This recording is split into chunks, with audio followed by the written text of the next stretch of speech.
And if you want to talk about this theme like you just saw right now, we can be here till the museum is already done and closed. Oh, we'll yeah, open tomorrow. yeah. So. I'll probably only be here for a few more minutes because my friends and I are leaving tomorrow. I don't have the time to do that too. But this topic is okay. Beautiful. Okay, so we'll start. If you could just both tell me what is your name and where are you from? Yeah, I'm Nikki and I'm from Amsterdam. And Anna? Do you want to participate? Yes, why not? Yeah? Then we have to close the laptop for a little while. Ja. Oké, ja, helemaal goed. Oh, that one. Ja. I get it. Why you Ja. want to look at it till less bit?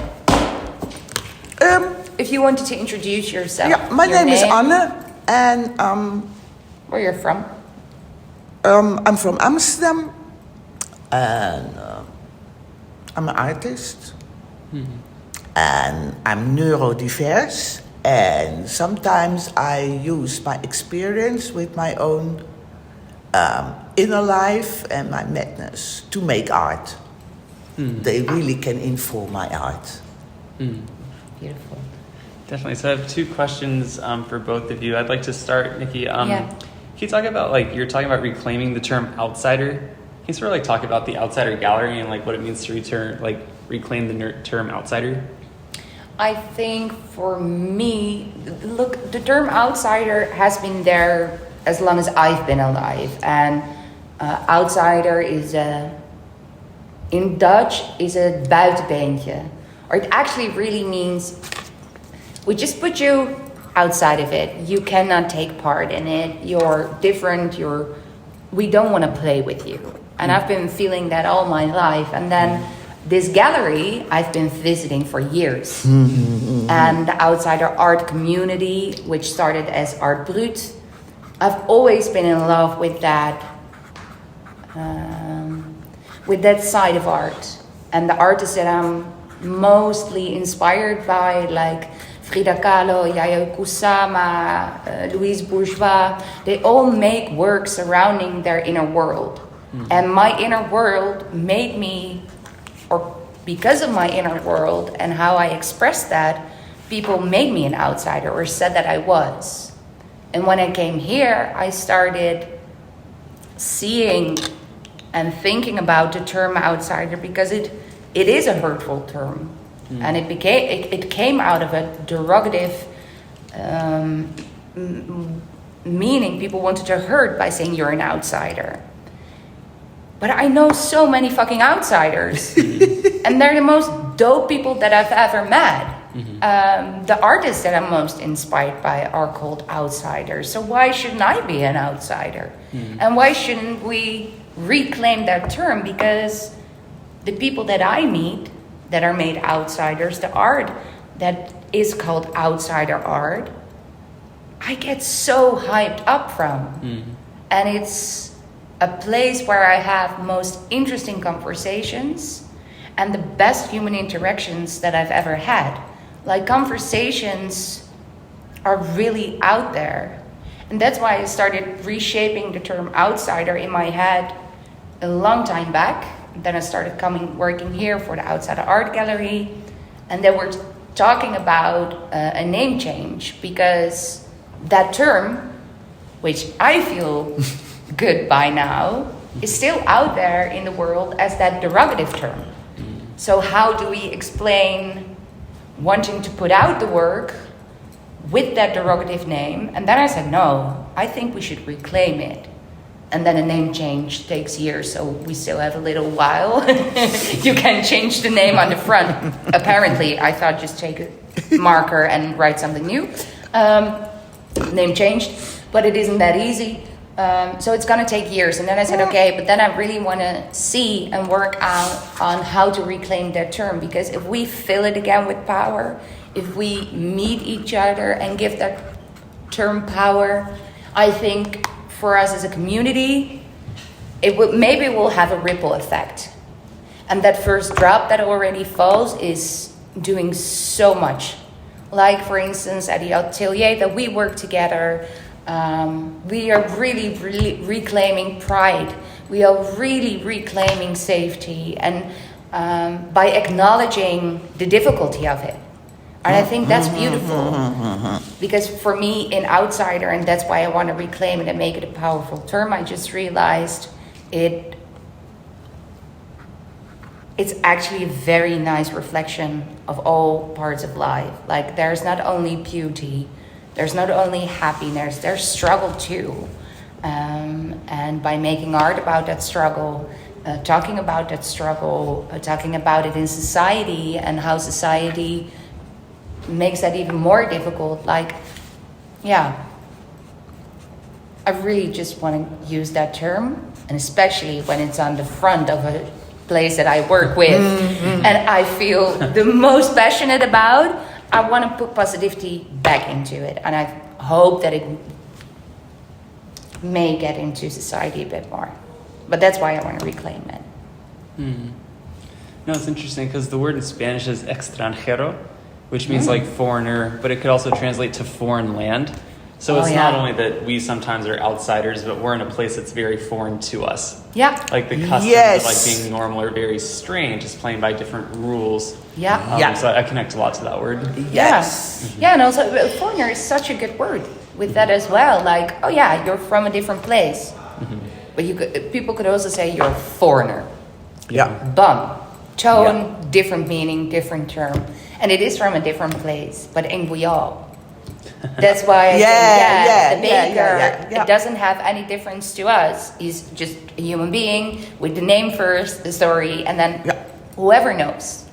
We're just in different places. How do we meet? Yeah, and I think that is also the interesting with reclaiming outsider.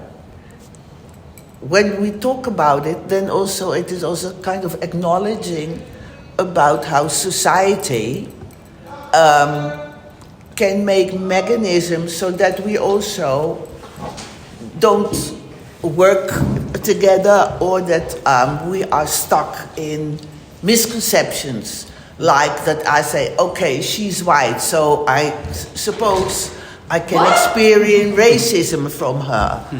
Or the other way around. These kind of, assumptions. Otherwise, she could think, oh, that is a black woman with a big mouth. She will be political, radical, whatever. Hard. Other people see me as, also because I was very active, as queer, but then they lock all my actions up in me being queer. Yeah, queer activist. Queer activist. And I think, oh, but I'm a lot more. So it is also that what I like with outsider, and I think that is also with a lot of artists, they relate to it, but also they understand it, that it's a reclaiming. Yeah, and I think a lot of people don't too, because we don't talk about it. And I think a term like that, and for me it's a very good in a way. Because most people that I meet, and especially because this is the field that I work in, they've experienced pain from being made an outsider or being labeled as an outsider. And in that we can relate. And if you can relate, I think, on a basic emotion like pain or sadness, the forms that comes in, that's personal. But pain, sadness, happiness, that differs too in some varieties of spectrums. But most of the time, people can relate to the word outsider as a painful experience. And because we share a painful experience, we can start talking about it. And then it can... Hi lieverd. Hallo. We zijn een interview aan het doen. We zijn een interview aan het doen. Ik ga gewoon weg. Ik wil alleen maar even dag zeggen. Oh, dag lieve schat. Heb een goede dag. Tot volgende week. Doeg, sorry, ik zit even. Oh, rustig aan. Weet je hoe die open moet? Ik kom je helpen. Nee, lukt. Gelukt? Oké, doeg. Doeg. Doeg. The Dutch bite.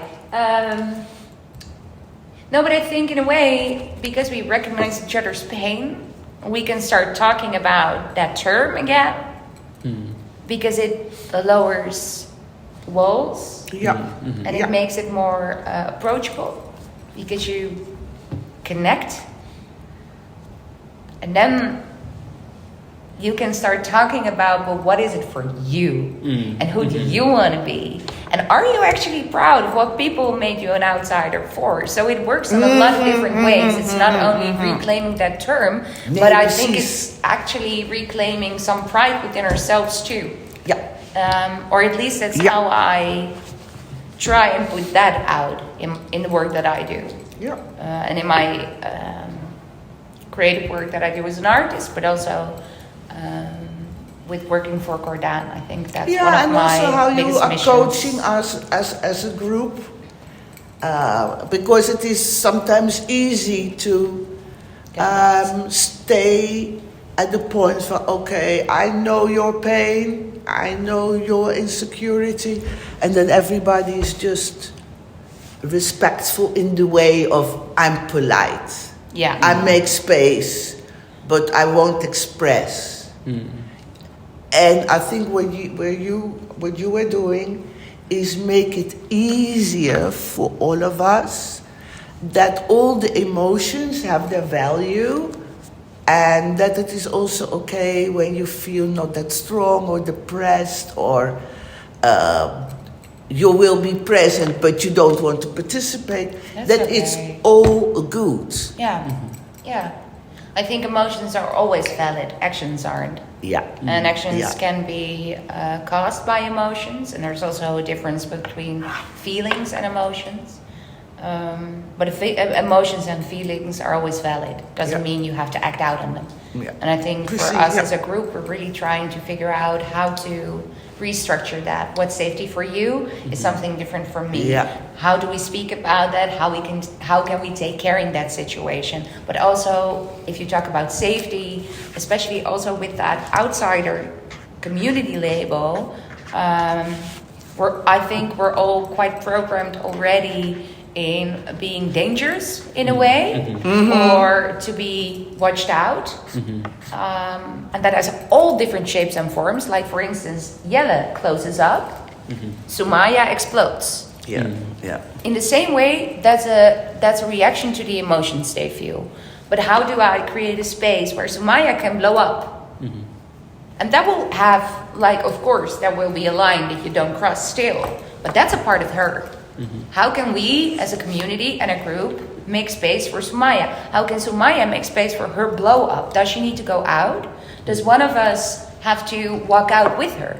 Like, for instance, can I use the example of Goose, of Kansi? Anna can get very into her own head, and then it's like a sort of emotional thought tornado, which I experienced like myself a centrifuge. too. That can go on and on and on, and then you're out of control.